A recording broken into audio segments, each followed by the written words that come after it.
بسم اللہ الرحمن الرحیم۔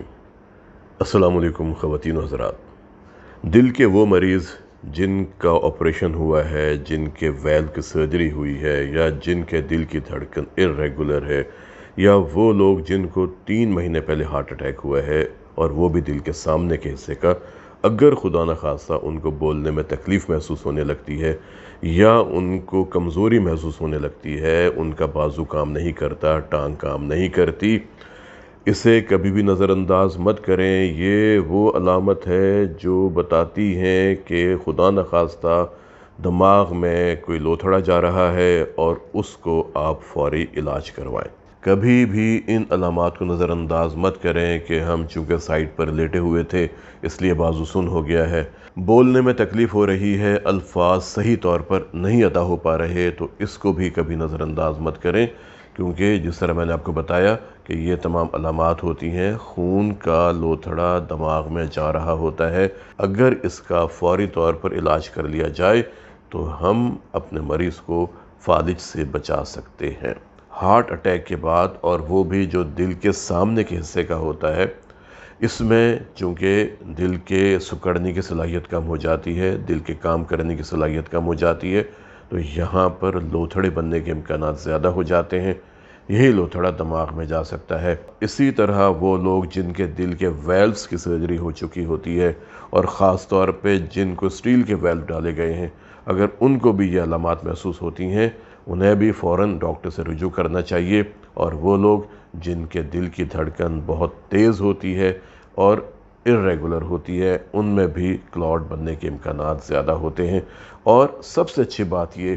کہ اس کا علاج اگر وقت پہ کر لیا جائے تو محسوس ہی نہیں ہوتا کہ انسان کو فالج ہوا تھا، اور انسان بہتری کی طرف فوراً چلا جاتا ہے۔ لیکن اگر اس کی تشخیص میں ڈیلے ہو جائے، اگر اس کے علاج میں تاخیر ہو جائے، تو پھر وہ پیچیدگیاں پیدا کر سکتا ہے۔ اس لیے ایسے مریضوں کو جن کو دل کے سامنے کے حصے کا اٹیک ہوا ہے، یا جن کو دل کے ویلو کی سرجری ہو چکی ہے، یا جن کے دل کی دھڑکن irregular ہے، بہت تیز ہے، ہم انہیں خون پتلا کرنے والی ادویات دیتے ہیں۔ خون کتنا گاڑھا ہے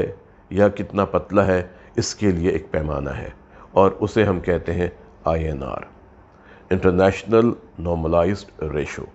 اور یہ ہم ریکمینڈ کرتے ہیں کہ 2.5 سے 3.5 کے درمیان میں ہونا چاہیے، 2.5 سے 3.5 کے درمیان میں۔ ہم نے اپنی پریکٹس میں دیکھا کہ جب ہم مریضوں کو کوئی نسخہ لکھ کے دیتے ہیں کہ یہ دوائیں آپ نے استعمال کرنی ہیں، مریض میڈیکل سٹور پہ جا کے ان سے ڈسکس کرتے ہیں کہ یہ دوائیں کیوں ہمیں ریکمینڈ کی گئی ہیں،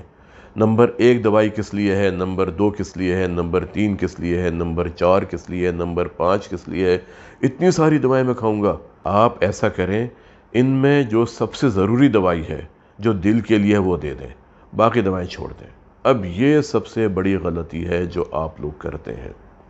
دیکھیں، جب ہم آپ کو کوئی نسخہ تجویز کرتے ہیں